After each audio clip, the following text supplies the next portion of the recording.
पेश करते हैं हिमाचल प्रदेश की प्रमुख खबरें।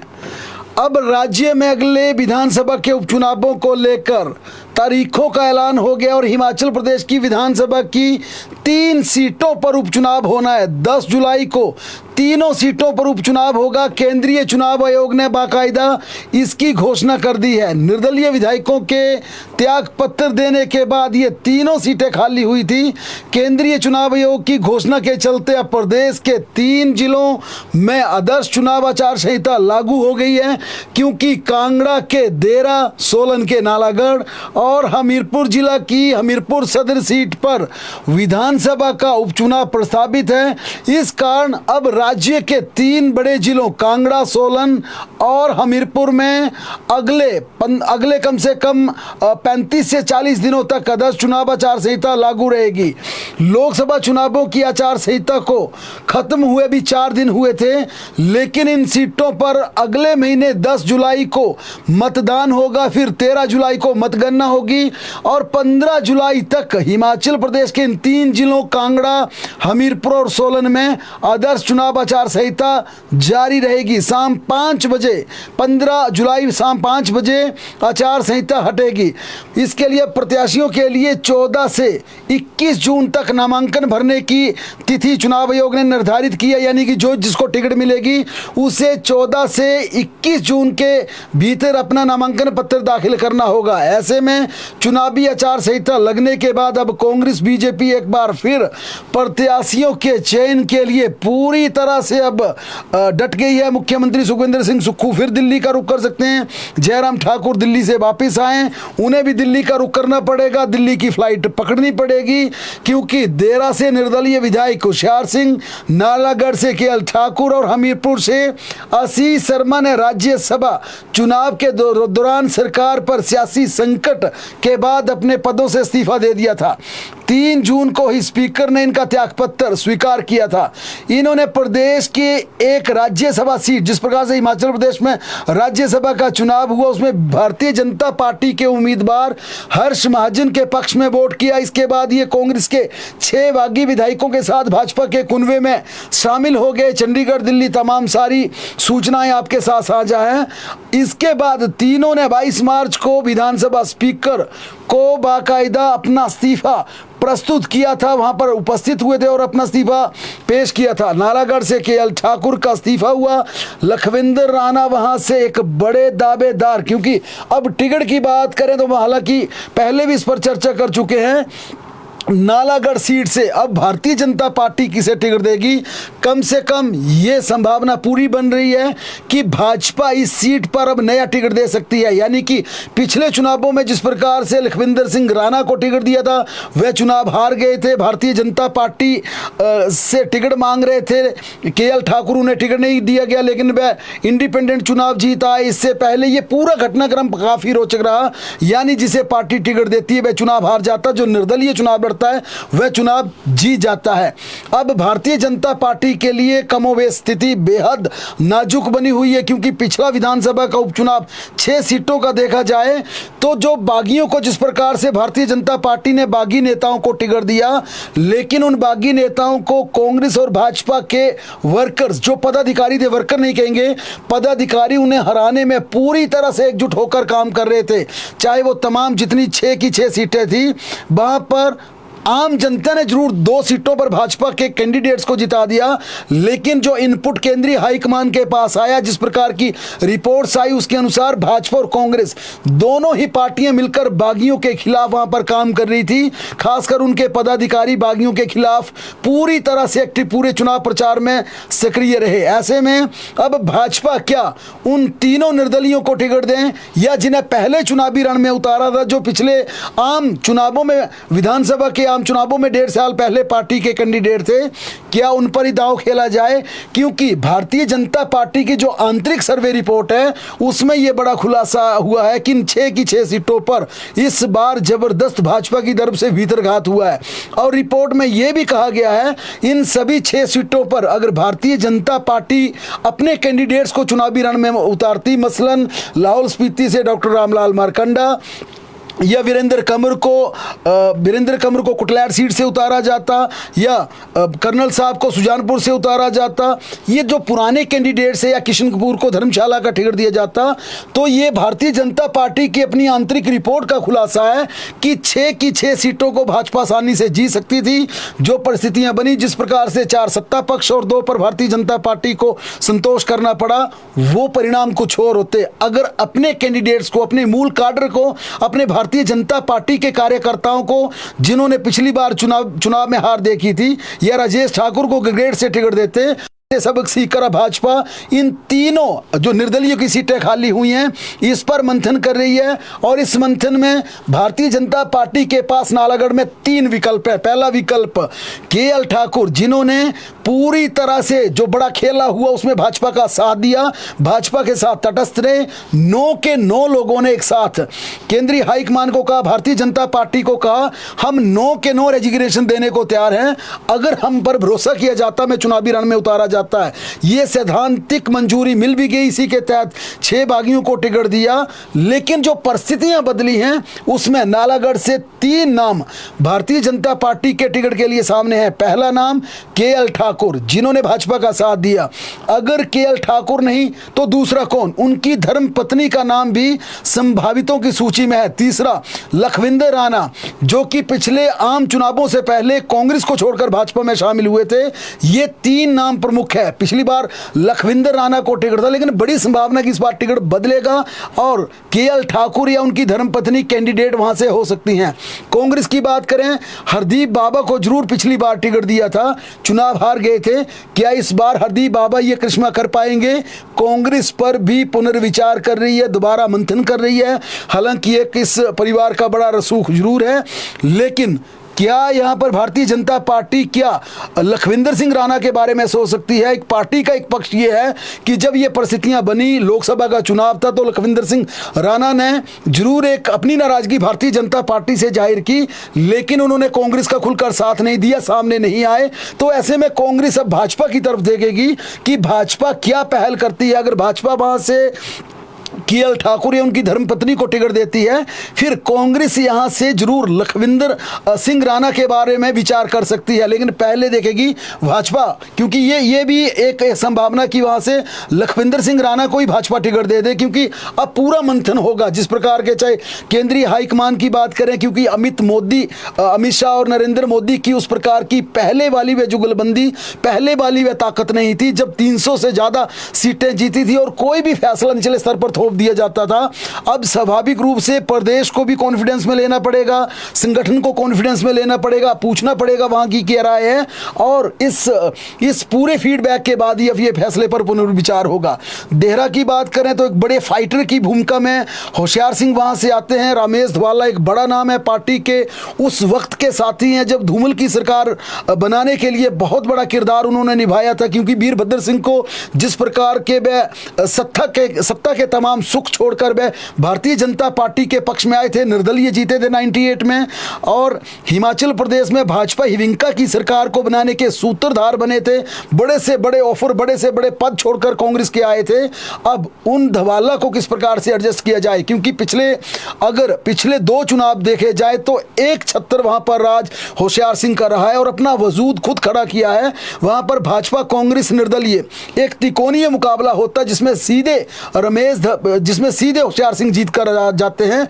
लेकिन देहरा की सीट इस बार इसलिए सेंसिटिव होगी क्योंकि जिस प्रकार से पिछला विधानसभा का चुनाव हुआ, डायरेक्ट फाइट भाजपा कांग्रेस के बीच हुई, लड़ भाजपा कांग्रेस रही थी, लेकिन सही मायने में वहां पर भाजपा कांग्रेस के पदाधिकारी, प्रमुख पदाधिकारी, कई पदाधिकारी एकजुट होकर बागियों को हराने का प्रयास कर रहे थे।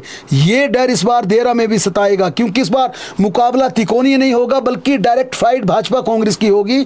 तो क्या यहां पर फिर होशियार सिंह को भाजपा टिकट देती है, रमेश धवाला या रविंदर रवि का जिस प्रकार से वहां पर वोट बैंक था, या जिस प्रकार के तमाम वहां पर दूसरे भारतीय जनता पार्टी के प्रमुख वहां पर काडर है, प्रमुख नेता है, क्या वे होशियार सिंह का साथ दे पाएंगे? ये एक बड़ी टेंशन वाली बात भारतीय जनता पार्टी के लिए बनी हुई है, क्योंकि जिस प्रकार से हमने शुरुआती चर्चा में कहा कि डायरेक्ट फाइट में एक रोचक मुकाबला, कड़ा मुकाबला हो रहा है। लेकिन जब ट्रायंगुलर फाइट इन सीट्स में होती हैं, इंडिपेंडेंट को फायदा मिल रहा था। आपने देखा राजेंद्र राणा किस प्रकार से इंडिपेंडेंट चुनाव लड़ते हैं और भाजपा कांग्रेस की दोनों की 2012 में जमानत जब्त करवा देते हैं। प्रकाश राणा जिस प्रकार से जोगिंद्रनगर में जीतते हैं, ये जो ट्रेंड आया है, आशीष शर्मा जिस प्रकार से हमीरपुर सदर की सीट से जीत कर आए, क्या ये त्रिकोणीय मुकाबले में इंडिपेंडेंट जीत पाए या डायरेक्ट फाइट होगी तब भी जीत पाएंगे? ये भाजपा के लिए अब टेंशन वाली बात है, क्योंकि यहाँ पर अगर होशियार सिंह को टिकट दी जाती है और देरा में भी वही होता है जो सुजानपुर में हुआ, कुटलैहड़ में हुआ, गगरेट में हुआ, तो फिर चिंता वाली बात बन जाएगी। यानी कि भारतीय जनता पार्टी का नाराज काडर अगर वहां पर थोपे के कैंडिडेट को हराने का प्रयास करता तो भाजपा क्या ये रिस्क लेगी? ये मंथन वाला विषय है। हालांकि 2 चुनाव लगातार होशियार सिंह जीत कर आए हैं और किसी भी व्यक्ति के लिए, किसी भी लीडर के लिए लगातार 2 इंडिपेंडेंट चुनाव जीतना सही मायने में एक बहुत बड़ी बात होती है। और ऐसा वही नेता कर सकता है जो मास से, जिसकी मास पर पकड़ हो, जननायक हो, जनता का नेता हो और सीधा पब्लिक के साथ जिसका कनेक्ट हो। इसलिए काफी जटिल भरा फैसला रहेगा कि अगर वहां पर होशियार सिंह को टिकट देना तो भाजपा को साथ कैसे चलाया जाए, और भाजपा को साथ चलाना है तो क्या फैसला थोपा जाए, उनको कॉन्फिडेंस में लिया जाए। दूसरा, अगर होशियार सिंह नहीं तो भाजपा का कौन? क्योंकि रमेश धवाला का जिस प्रकार से अरविंदर रवि उससे पहले चुनाव लड़े थे, अब वहां पर किस प्रकार का कनेक्ट है, किस प्रकार का उनका वहां पर प्रभाव है उस इलाके में, इसका आंकलन भी भाजपा कर रही है। लेकिन प्रबल दावेदारी होशियार सिंह की रहेगी। पिछली बार रमेश धवाला कैंडिडेट थे। कांग्रेस की तरफ से नरदेव कमर को जिस प्रकार से चेयरमैन बनाया गया और ये संभावना, ये अटकलें पहले लग रही थी, मुख्यमंत्री सुखविंदर सिंह सुक्खू भाप गए थे कि देरा का उपचुनाव होगा, हमारे पास कोई ऐसा स्ट्रॉन्ग कैंडिडेट नहीं है, इसलिए नरदेव कमर को यकायक उनको चेयरमैन बनाया गया। लेकिन राजेश राणा भी वहां से लगातार जनता से जुड़े रहे हैं, कई मेडिकल कैंप लगाए हैं, पब्लिक के बीच रहते हैं।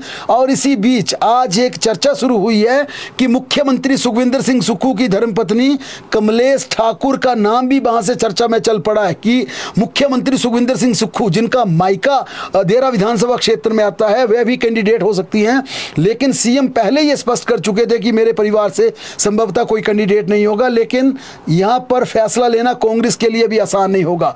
हमीरपुर सदर सीट से आशीष शर्मा एक विनविलिटी वाला फेस है, युवा है, कनेक्ट हैं पब्लिक के साथ, उन्होंने एक अच्छा तालमेल रखा है। लेकिन भारतीय जनता पार्टी के नरेंद्र ठाकुर, धूमल परिवार, जिस प्रकार का इंपैक्ट, जिस प्रकार का इंडेक्स है, भारतीय जनता पार्टी केंद्रीय हाईकमान ने जो सैद्धांतिक फैसला लिया था उसमें यही लिया था कि तीनों निर्दलियों और कांग्रेस के 6 बागियों को भारतीय जनता पार्टी का टिकट दिया जाएगा। लेकिन तब की कहानी और आज की कहानी में काफी बदलाव आ चुका है, परिस्थितियां पूरी तरह से बदल चुकी हैं। अब देखना कि भाजपा क्या वाकई ही इन तीनों को टिकट देती है या पुराने अपने शेरों पर दांव खेलती है। कांग्रेस भी पुष्पेंद्र वर्मा वहां से एक मजबूत दावेदार हैं, सुनील बिट्टू हैं, नरेश ठाकुर हैं, कई वहां से बड़े दावेदार कांग्रेस के आ रहे हैं। लेकिन हमीरपुर सदर की सीट पर भी कांग्रेस को फैसला लेना इतना आसान नहीं होगा। यहां पर भी मुख्यमंत्री सुखविंदर सिंह सुक्खू के नाम से वहां पर वोट लेना होगा, चुनाव लड़ना पड़ेगा। बहरहाल, अगर आप लाहौल स्पीति, गगरेट, सुजानपुर, कुटलैहड़ की हार देखें तो भाजपा के लिए जरूर एक टेंशन वाली बात है, डर वाली बात है। टिकट बदलने पर मंथन यहाँ पर पहले से चल रहा था, क्योंकि धर्मशाला और बड़सर की हार पर कांग्रेस को भी मलाल है। इसलिए कांग्रेस चाहेगी 3 की 3 सीटें ये जीतें, जबकि भाजपा चाहेगी जो 2-4 से मुकाबला छूटा, इसको अगर 3 में किया जाए तो कमोबेश अगर यहाँ तीनों सीटें जीत ली जाए तो फिर 5 और 4 का ये मुकाबला रह जाएगा, यानी कि भाजपा का एज हो जाएगा। लेकिन कांग्रेस तीनों सीटों को जीतकर 7 पर अपना स्कोर ले जाना चाहती है। बहरहाल, इस उपचुनाव को लेकर 14 से नामांकन प्रक्रिया शुरू होगी। आज 10 जुलाई यानी जल्द कैंडिडेट यहां पर घोषित करने पड़ेंगे।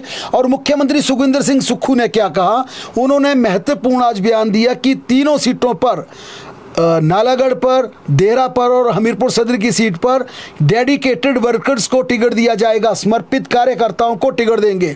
उन्होंने उदाहरण दिए, एग्जाम्पल सेट किया कि लाहौल स्पीति की नवनिर्वाचित विधायक अनुराधा राणा का उन्होंने उदाहरण पेश करते हुए कहा कि जब टिकट की बात चल रही थी तो उनके बैंक खाते में 22,000 रुपये जमा थे, लिहाजा कांग्रेस ने उनको प्रेफर किया। यानी कि साफ छवि और ज़्यादा हाई फाई कोई लीडर नहीं होना चाहिए। कांग्रेस हिमाचल प्रदेश की इन तीनों सीटों पर डेडिकेटेड वर्कर्स को लाएंगे। उन्होंने दावा किया कि तीन की तीनों सीटों को जीतेंगे। उन्होंने ये भी सवाल खड़ा किया कि जब वोट मांगने के लिए जाएंगे तो जनता इनसे पूछेगी कि इन्होंने रेजिग्नेशन क्यों दिया। उन्होंने कहा कि जनता के प्रति इन तीनों की जवाबदेही बनती है कि आप अपना विधायक पद से इस्तीफा देने के लिए विधानसभा के बाहर धरने पर बैठ रहे हैं, लेकिन अपने विधानसभा क्षेत्रों के लिए आपने क्या आवाज उठाई। अगर आपकी सरकार बात नहीं सुन रही थी, आपने धरना देना था। बेहतर होता जो धरना आपने रेजिग्नेशन के लिए दिया वो धरना आप अपने क्षेत्र के विकास के लिए देंगे। उधर पूर्व मुख्यमंत्री नेता प्रतिपक्ष जयराम ठाकुर ने जबरदस्त पलटवार करते हुए कहा कि लोकसभा चुनावों में जनता ने आईने दिखा दिया। 68 में से 21 विधानसभा सीटों में भारतीय जनता पार्टी को प्रचंड बढ़त मिली, लीड मिली। यहां पर जयराम ठाकुर ने कहा कि सुक्खू सरकार के 10 मंत्रियों की सीटों से भी कांग्रेस को शानदार बढ़त मिली। उन्होंने तंज कसते हुए कहा कि सीएम सुक्खू भी अपनी विधानसभा सीट नदौन से अपनी पार्टी को लीड नहीं दिला पाए और भाजपा को यहां से लीड मिली। जयराम ठाकुर ने कहा कि इससे प्रमाणित होता है कि सुक्खू सरकार की लोकप्रियता और जनता के प्रति विश्वास दोनों का ग्राफ तेजी से नीचे गिर गया है और यह भरोसा जनता का टूटने लगा है। उन्होंने कहा उपचुनाव की तीनों सीटें भाजपा जीतेगी। जयराम ठाकुर ने यह भी कहा कि वक्त लगेगा लेकिन यह सरकार जल्दी ही विदा हो जाएगी, सरकार ये जल्दी दिन नहीं चलेगी। अब सवाल उठता है, हिमाचल प्रदेश में आदर्श चुनाव आचार संहिता लग चुकी है, कौन से काम लटकेंगे, कौन काम होंगे। हिमाचल प्रदेश में जेबीटी, टीजीटी और हायर एजुकेशन की यहां पर पोस्टिंग होनी है, उन्हें नियुक्ति पत्र मिलने हैं, लेकिन लगता है कि फिलहाल ये मामला लटक गया है क्योंकि चुनाव आयोग की अनुमति के बाद इसकी पोस्टिंग हो पाएगी। जाहिर तौर से ये कुल करीब 35 दिन की आचार संहिता है। ऐसे में जितना प्रोसेस इसके लिए इलेक्शन कमीशन से परमिशन का लगेगा उतने में ये वक्त बीत जाएगा। हालांकि इस पूरे मामले को लेकर हमारी मुख्यमंत्री के सचिव एजुकेशन डिपार्टमेंट के सेक्रेटरी राकेश कंवर से बात हुई। उनका भी कहना था कि हम मूव करेंगे, इलेक्शन कमीशन से परमिशन मांगेंगे ताकि कम से कम जो टीजीटी, जेबीटी, तमाम हायर एजुकेशन के कुछ पद भरे जाने उनके लिए परमिशन मिल जाए। इसके अलावा विभिन्न विभागों की पदोन्नति प्रक्रिया पर भी ब्रेक लग सकती है। आयोग की अनुमति के बाद ही अब यहां पर पदोन्नति की प्रक्रिया आगे चलेगी। 3 जिलों में तबादलों पर बैन रहेगा।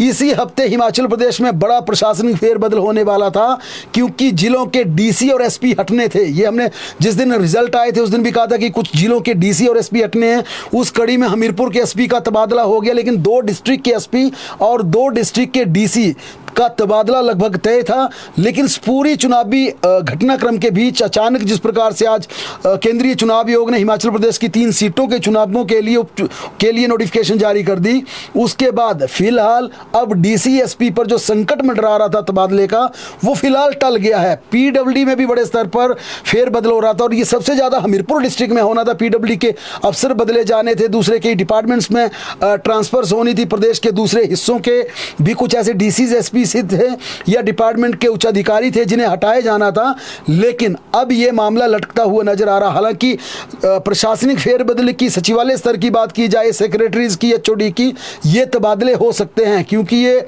हिमाचल प्रदेश सचिवालय में बैठने वाले प्रशासनिक सचिव, इनके विभागों में फेरबदल हो सकता है, विभागाध्यक्ष भी बदले जा सकते हैं। लेकिन 3 डिस्ट्रिक्ट इन्वॉल्व हैं और जब भी किसी आईएएस, एचएएस या किसी एचओडी का तबादला होता तो एक चेन बनती है पूरे स्टेट की, इसलिए अब ये बड़ा प्रशासनिक फेरबदल फिलहाल टल गया है। 12 तारीख को हिमाचल प्रदेश में नवनिर्वाचित विधायकों का शपथ समारोह होगा और इसके लिए भाजपा विधायक दल की कल बैठक होगी। कांग्रेस की परसों 12 तारीख को 12 बजे पीटरहोफ में विधायक दल की बैठक बुलाई गई है। चुनावों पर रणनीति होगी। बिजली बोर्ड के कर्मचारियों को आज 4% डीए की बाकायदा नोटिफिकेशन जारी कर दी गई। जून महीने से बिजली बोर्ड के कर्मचारी और पेंशनर्स को 4% डीए मिलेगा। सोमवार को इसके बाकायदा आदेश जारी कर दिए हैं। बोर्ड में 16,000 कर्मचारी हैं। अब एक जो बड़ा फैसला आज हिमाचल प्रदेश के कर्मचारियों के लिए हुआ, उसके अनुसार अब पेंशन में अनुबंध का कार्यकाल गिना जाएगा। ये कार्यकाल कॉन्ट्रेक्चुअल पीरियड अब पेंशन के लिए जुड़ जाएगा क्योंकि सुप्रीम कोर्ट के पारित आदेशों के बाद इस फैसले को हिमाचल प्रदेश सरकार ने लागू कर दिया है। वित्त विभाग ने बाकायदा नोटिफिकेशन जारी की है और इस नोटिफिकेशन में साफ कहा है कि कर्मचारियों को अब पेंशन का हकदार बनने के लिए, क्योंकि क्योंकि अगर हिमाचल प्रदेश की बात की जाए तो ओल्ड पेंशन 2003 से राज्य में बंद कर दी गई थी, लेकिन उस दौरान मसलन अगर कोई कर्मचारी 2003, 4, 5, 6, 7 में अनुबंध पर भर्ती हुआ था, क्योंकि उस दौरान 7, 8, 9 साल के बाद या 10 साल के बाद रेगुलर होते थे। लेकिन ये मामला जब सुप्रीम कोर्ट में चला तो सुप्रीम कोर्ट ने सरकार के आदेशों के बाद कहा है कि जिस कर्मचारी का अनुबंध कार्यकाल नहीं गिना गया था पेंशन के लिए, अब बाकायदा इसके लिए एक फॉर्म जारी किया गया, वो फॉर्म भरकर देना होगा और इस फॉर्म में बताना होगा उस संबंधित कर्मचारी की अनुबंध बतौर अनुबंध कर्मी उसकी भर्ती कब हुई थी और उसे नियमित कब किया था। यानी अगर 2003 से पहले कोई भी हिमाचल प्रदेश में कर्मचारी अगर अनुबंध पर रखा गया था, बेशक उसके नियमितीकरण के आदेश चाहे 5 साल के बाद हुए, 7 साल के बाद हुए, 10 साल के बाद हुए, लेकिन उस कर्मचारी को तमाम पेंशन के बेनिफिट उसी डेट से मिलेंगे जिस दिन से उसकी एज ए कॉन्ट्रेक्चुअल उसकी भर्ती हुई थी। अब इसके लिए बाकायदा ऑप्शन दी गई है और अगले 30 दिन के भीतर, यानी कि आज ये नोटिफिकेशन जारी हुई है, 9 जुलाई से पहले ये परफॉर्मा भरकर वित्त विभाग को सौंपना होगा, ताकि इन तमाम कर्मचारियों के पेंशन के जितने भी इनके ड्यूज हैं वो उन्हें उसी डेट से दिए जाए जिस दिन वे अनुबंध कार्यकाल से जुड़े थे। प्रवक्ताओं की प्रिंसिपल पर प्रमोशन भी यहाँ पर कुछ समय के लिए लड़ सकती हैं। उच्च शिक्षा विभाग ने 2 सप्ताह के भीतर जिला उपनिदेशकों से इसका ब्यौरा मांगा था। हेडमास्टर प्रमोशन लेने वाले प्रवक्ता प्रिंसिपल प्रमोशन के लिए हालांकि एलिजिबल नहीं होंगे। एलिजिबल स्कूलों में प्रिंसिपल के 250 पद खाली हैं। शिक्षा विभाग ने प्रवक्ताओं की सीनियोरिटी नंबर भी जारी किया है, जिसमें प्रमोशन के लिए प्रवक्ताओं की वरिष्ठता सूची नंबर 5000 है। सामान्य वर्ग में 3700, एससी में 4000, एसटी में 5000 तक के एलिजिबल होंगे। कुल मिलाकर अब इन स्कूलों में प्रिंसिपल के खाली पदों को भरने की कवायद जरूर शुरू हुई है, लेकिन आचार संहिता इसमें भी आड़े आ सकती है। अगर जरूरत पड़ी तो ये राकेश कंवर साहब ने कहा, जो सेक्रेटरी एजुकेशन डिपार्टमेंट पे, कि हम इसमें चुनाव आयोग से परमिशन लेके इस प्रोसेस को ऑन रख सकते हैं, लेकिन अब सरकार का पूरा ध्यान उपचुनावों की तरफ चला जाएगा। इसके चलते ये मामले अब 1 महीने के लिए और लटक सकते हैं। इसी बीच सियासी घटनाक्रम में देरा हमीरपुर में नए ब्लॉक अध्यक्ष कांग्रेस ने बना दी हैं। कांग्रेस ने पिछले कल यहां की कार्यकारिणी भंग कर दी थी। यहां पर नए ब्लॉक अध्यक्षों की ताजपोशी कर दी गई है। पुष्पिंदर ठाकुर को देरा का ब्लॉक अध्यक्ष बनाया गया है, वहीं सुनील कुमार को हमीरपुर का दायित्व सौंपा गया है। प्रतिभा सिंह ने इसकी बाकायदा आज नोटिफिकेशन जारी कर दी। हिमाचल प्रदेश हाई कोर्ट ने लगाई 16.5% से अधिक इलेक्ट्रिसिटी ड्यूटी वसूलने पर रोक। हाई कोर्ट ने प्रदेश में स्थापित बड़ी और मध्यम औद्योगिक इकाइयों में 16.5% से अधिक इलेक्ट्रिसिटी ड्यूटी वसूलने पर रोक लगा दी है। कोर्ट ने कानून के प्रावधानों के विपरीत अधिक बिजली शुल्क वसूले जाने पर प्रदेश सरकार द्वारा जारी आदेशों पर रोक लगाने का फैसला सुनाया है। Message Eastman auto and power limited Baddi द्वारा दायर याचिका की प्रारंभिक सुनवाई के पश्चात मुख्य न्यायाधीश MS रामचंद्र राव और न्यायाधीश सत्येन वैद की खंडपीठ ने ये आदेश पारित किए हैं। प्रार्थी संस्था के अनुसार 1 अगस्त 2015 से बड़े औद्योगिक उपभोक्ताओं और मध्यम औद्योगिक उपभोक्ताओं के संबंध में बिजली शुल्क 11% तय किया गया था। 1 सितंबर 2023 को जारी अधिसूचना के तहत इसे बढ़ाकर 17% और फिर 19% तक कर दिया गया था। ये हिमाचल प्रदेश विद्युत शुल्क अधिनियम 2009 की धारा 11 की उपधारा 2 के विपरीत है।